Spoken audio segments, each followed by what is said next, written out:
माँ का श्राद्ध, एक भावुक कहानी। दीदी याद तो है ना, कल माँ का श्राद्ध है। हमने बड़ी पूजा रखी है उनकी आत्मा की शांति के लिए, इसलिए आपको सपरिवार के साथ आना है। रूही अपनी ननद कोमल को फोन पर कहती है। तभी कोमल उसकी भाभी को बोली, मैं नहीं आ सकती। आपको तो पता है कि उनको छुट्टी नहीं मिलेगी। अरे दीदी, ऐसे कैसे? माँ के जमाई और बेटे उनकी श्राद्ध में नहीं आएंगे तो उनको शांति कैसे मिलेगी? इसलिए आपको आना ही पड़ेगा। बाकी मुझे कुछ नहीं पता। इतना बोलकर रूही ने फोन रख दिया। इधर कोमल पुरानी यादों में खो गई। जब उसके पापा की मृत्यु हो गई थी तभी कोमल अपने मायके गई थी। कोमल की माँ बोली, बेटा तुम्हारे पापा मुझे छोड़कर अकेले ही चले गई, पता नहीं अब किसके आधार पर छोड़ के गई। माँ कोमल के गले लगकर रो रही थी। तब कोमल बोली, यह सब लोग तो है ना, भैया भाभी और बच्चे, तो चिंता क्यों करती हो? कोमल कई दिनों तक अपनी माँ के पास रह कर आई थी, लेकिन हमेशा ज़्यादातर फ़ोन पर बोलना होता था। कभी कॉल पर तो कभी वीडियो कॉल पर बोलना होता था। बेटा क्या बनाया तूने? एक दिन माँ ने वीडियो कॉल पर पूछा। माँ आलू की सब्जी और रोटी बनाई है, कोमल ने जवाब दिया। माँ बोली, अरे वाह। सब्जी का नाम सुनते ही माँ की आंखों में एक अलग ही चमक देखने को मिली, जो कोमल को दिखी। तभी कोमल माँ से बोली, माँ तुम्हें खाने का मन हो रहा होगा तो भाभी को बोलो बना कर दे। कोमल हंसते हुए माँ से बोली। तभी माँ बोली, नहीं नहीं, अब इस उम्र में आलू कहाँ पचते हैं। मैं तो ऐसी ही बोल रही थी, तुम्हारे पापा हुआ करते थे तब बहुत बार बनाती थी।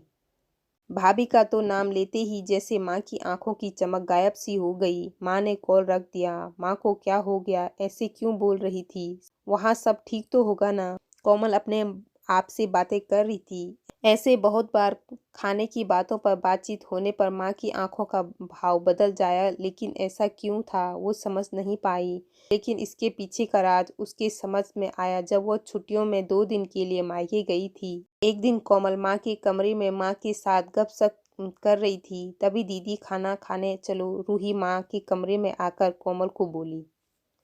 चलो माँ, तुम भी खाना खा लो, कोमल उठते उठते हुए बोली। अरे दीदी, नहीं नहीं, माँ को क्यों तकलीफ देना, वो यहीं पर खा लेगी खाना।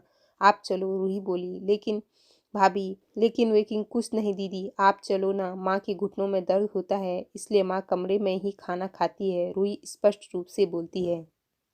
तो फिर भाभी, मेरा खाना भी यहीं पर लाओ, हम दोनों साथ में खाना खाएंगे, ऐसे कोमल अपने भाभी को कहती है। इस पर रूही कुछ नहीं बोल पाई, लेकिन कोमल को साफ तरीके से समझ आ गया कि रूही को यह सब पसंद नहीं आया। वह चुपचाप वहां से निकल गई और थाली में पूरी सब्जी, रायता, अचार लेकर आई और माँ के लिए खिचड़ी।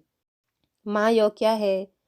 तुम यह सब नहीं खाने वाली हो क्या? कोमल माँ को बोली। उतने में रूही बोली, अरे दीदी, माँ को यह सब हजम होता ही नहीं, इसलिए मैं उनको खिचड़ी और दाल ही देती हूँ। इतना बोलकर रूही वहां से निकल गई। माँ ने अपनी प्लेट उठाई, पर माँ का ध्यान कोमल की प्लेट पर ही था। वह देखकर कोमल सुन्न सी पड़ गई। उसने माँ के मुंह में एक पूरी का निवाला डाला, लेकिन माँ ने मना कर दिया।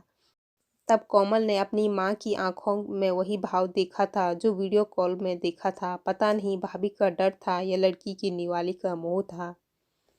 फिर कोमल ने पूरा खाना माँ को खिलाया और खुद खिचड़ी खाने लगी। 2 दिन कोमल वहीं पर थी और कोमल माँ को अब उसकी प्लेट का खाना खिलाती और खुद खिचड़ी खाती। ऐसे 2 दिन तक चला। माँ के बहुत मना करने के बाद भी कोमल मात्र जिद में माँ को खाना खिलाती थी। वह बोली, भैया मैं कुछ दिनों के लिए माँ को अपने घर ले जाती हूँ। घर जाने से पहले कोमल ने अपनी भाई तन्मय को पूछा। वह बोला, क्या तुम्हारा दिमाग खराब हो गया है? लोग क्या कहेंगे? बेटे माँ को तकलीफ देता होगा, इसलिए माँ अपनी बेटी के घर रहती है, तन्मय गुस्से से बोला। अरे बाबा, सही तो कह रहा है वो, माँ बेटी के घर जाती है क्या भला? तू आराम से जा अपने घर, मेरी चिंता मत कर, मैं यहाँ खुश हूँ। बेटी की बातें सुनकर माँ बोली। कोमल ने बहुत जिद की, लेकिन माँ बेबस थी। कोमल उदास मन से अपने घर वापस आई। कुछ दिनों बाद खबर आई कि माँ अब नहीं रही। इस खबर ने सब कुछ खत्म कर दिया था। कोमल को पता था कि माँ कितनी तकलीफ से गुजरी, लेकिन माँ का दूसरा लड़का नहीं था, बल्कि एक लड़की थी, इसलिए वह कुछ नहीं कर सकती थी। कोमल अकेले ही माँ के श्राद्ध में आई। आज माँ की श्राद्ध में 56 तरह के भोग बनाए थे। सब लोग मजे से खा रहे थे, लोगों ने रूही और तन्मय की वाहवाही करने में कोई कसर नहीं छोड़ी। दुनिया में सबसे अच्छा बेटा और सबसे अच्छी बहू कह रहे थे उन्हें। माँ के गुजर जाने के बाद इतना विचार कर रहे थे तो माँ जिंदा थी तब कितनी सेवा की होगी दोनों ने। कोमल दुखी होकर माँ की तस्वीर की तरफ देख रही थी। तभी दीदी चलो आप भी खाना खा लीजिए, रूही कोमल को बोली, जो माँ के रूप में माँ की तस्वीर सीने से लगाकर रो रही थी। वह बोली, नहीं भाभी, मुझे नहीं खाना। लेकिन क्यों? आप नहीं खाना खाओगे तो माँ की आत्मा को कैसे शांति मिलेगी? रूही कोमल को बोली, भाभी, जिस खाने के लिए मेरी माँ जब जिंदा थी तब तरसती थी, उसे मरने के बाद दे रहे हो तो वो कैसे तृप्त होगी? सोच कर देखो एक बार, आज आपने पकवानों का ढेर लगाया है। माँ जिंदा थी तब आपने उनकी मनपसंद खाने के 2 निवाले खिलाए होते तो माँ वैसे भी तृप्त हो चुकी होती। वही माँ का असल में श्राद्ध कहलाता। यह जो भी हो रहा है यह सिर्फ एक दिखावा है जिसकी वजह से माँ कैसे तृप्त हो पाएगी। और जिस घर से मेरी माँ अतृप्त होकर चली गई वह घर में मैं कैसे खाना खा सकती हूँ भला? कोमल चिढ़कर रूही से बोली।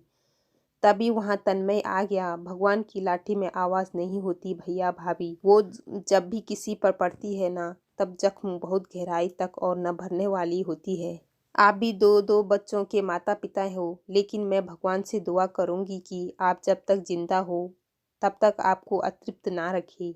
माँ ने तो अपना वनवास भोगकर कहीं नया जन्म लिया होगा, लेकिन आपकी जिंदगी बहुत बड़ी है। कोमल यह सब कर माँ की तस्वीर लेकर चली गई। पीछे रूही और तन्मय की गर्दन शर्म से झुक गई। दोस्तों, माँ बाप जिंदा हैं तब तक उनकी सेवा करना, उनकी हर इच्छा पूरी करना, वही उनका असली श्राद्ध होता है। उनकी मृत्यु के बाद कितने भी 56 भोग बनाए सब व्यर्थ है। कहानी पसंद आए तो लाइक और सब्सक्राइब जरूर कीजिएगा।